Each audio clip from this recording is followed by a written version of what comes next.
सफाई भी नहीं होती। सरसों के अंदर कचरा गंद वगैरह कुछ ना कुछ रह जाता है, जिसकी वजह से मशीनों का नुकसान होता है। उसके घिसने वाले जो पार्ट्स हैं वो जिससे चलता है, बिजली से चलता है, सिंगल। ये छोटी सी कम्पैक्ट मशीन है, तकरीबन इसका साइज, इसकी लंबाई 4.5 फीट है और इसकी चौड़ाई 2.5 फीट है। घर वाली बिजली पे चल सकती है। सरसों को ऐसे साफ कर देती है जैसे इसके अंदर कभी कचरा। आप देख रहे हैं तो मैंने पहले भी।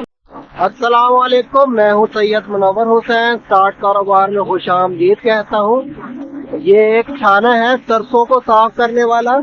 आम तौर पे दोस्त जो सरसों का ऑयल निकालने का काम करते हैं, जिनमें कोल्हू लगाए हुए हैं या कोल्ड प्रेस ऑयल मशीनें लगाए हुए हैं, उनको एक बहुत बड़ा प्रॉब्लम है कि सरसों के अंदर जो कचरा है उसको किस तरह साफ किया जाए। सरसों के अंदर कचरा साफ करने के लिए पहले आमतौर पे जो लोग इस्तेमाल कर रहे हैं छाना, वो हाथ से चलता है। उसकी प्रोडक्शन ना होने के बराबर है और अच्छे तरीके से सफाई भी नहीं होती। सरसों के अंदर कचरा गंद वगैरह कुछ ना कुछ रह जाता है, जिसकी वजह से मशीनों का नुकसान होता है। उसके घिसने वाले जो पार्ट्स हैं वो जल्दी घिस जाते हैं। लेकिन अब अल्हम्दुलिल्लाह स्टार्ट कारोबार प्राइवेट लिमिटेड ने एक ऐसा छाना इजाद की है जिससे सरसों की सफाई मुमकिन है जदीद तरीके से। ये मोटर से चलता है, बिजली से चलता है, सिंगल फेज घर वाली बिजली से चलता है। ये इसके अंदर हमने सरसों डाल दी है। ये देखिए कितना कचरा है इसके अंदर, और इसके अंदर मट्टी भी है, रेत भी। इन तमाम चीजों को ये मशीन बिल्कुल साफ करके बाहर निकाल देगी। ये छोटी सी कम्पैक्ट मशीन है, तकरीबन इसका साइज, इसकी लंबाई 4.5 फीट है और इसकी चौड़ाई 2.5 फीट है। घर वाली बिजली पे चल सकती है। सरसों को ऐसे साफ कर देती है जैसे इसके अंदर कभी कचरा था ही नहीं। ये इस जगह से सरसों आ रही है।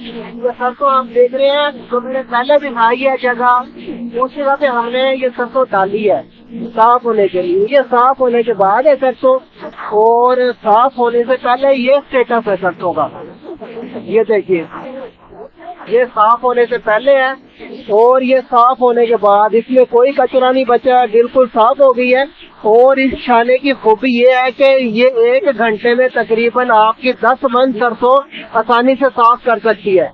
1 मन सरसों पे ये कोई ज्यादा टाइम नहीं लेती, मिनटों में साफ कर देती है। इसका जो मोटा कचरा है वो इस जगह से निकल रहा है, और जिस जगह से कचरा निकल रहा है आप देख रहे हैं कि एक दाना भी इसके अंदर शामिल नहीं हो रहा है। और इस जगह से इसकी जो केरी है वो इस जगह से निकल रही है। जो केरी है इसके अंदर भी एक भी दाना नहीं है। इसी तरह अच्छे तरीके से ये साफ कर रहा है। और इसके अंदर जो मोटा कचरा होता है, जैसे आपने गंदम वाली थ्रेशर देखी होगी, थ्रेशर जैसे कचरे को एक साइड पे बाहर निकाल देती है। ये इसका ब्लोर लगा हुआ है। ब्लोर के जरिए इसके अंदर जो मोटा कचरा होता है, जो तूड़ी के या जो इसके जो कचरे वगैरह होते हैं, ये इस पे बड़ी रोड़ी, वो तमाम इस जगह पे आ जाती है। इसके अंदर भी आप देखें, बल्कि आपने जो थ्रेशर देखी होगी गंदम निकालने वाली, उसमें तूड़ी में कोई ना कोई दाना आ जाता है, लेकिन ये बिल्कुल कचरा सारा, इसमें एक भी दाना नहीं है। यानी कि सफाई बहुत अच्छे तरीके से करती है, टाइम बचाती है, एफिशिएंट है और बिजली का भी ज्यादा खर्चा नहीं है। इस मशीन को अगर लगातार चलाया जाए 1 घंटा तो तकरीबन 10 मन सरसों को ये साफ कर सकती है, या 10 मन कैनोला को साफ कर सकती है। और साथ ही सैयद मुनव्वर हुसैन को इजाजत दीजिए। पाकिस्तान जिंदाबाद। स्टार्ट कारोबार एक रजिस्टर्ड इदारा है जो पाकिस्तान में नया कारोबार स्टार्ट करने के लिए मुकम्मल मालूमात और ट्रेनिंग बिल्कुल मुफ्त फराहम करता है। स्क्रीन पे दिए गए कारोबार या इसके अलावा कोई भी कारोबार स्टार्ट करना चाहते हैं तो एक दफ़ा हमारा ऑफिस ज़रूर विज़िट करें। मुशावरत, ट्रेनिंग और मालूमात की कोई फ़ीस नहीं ली जाती।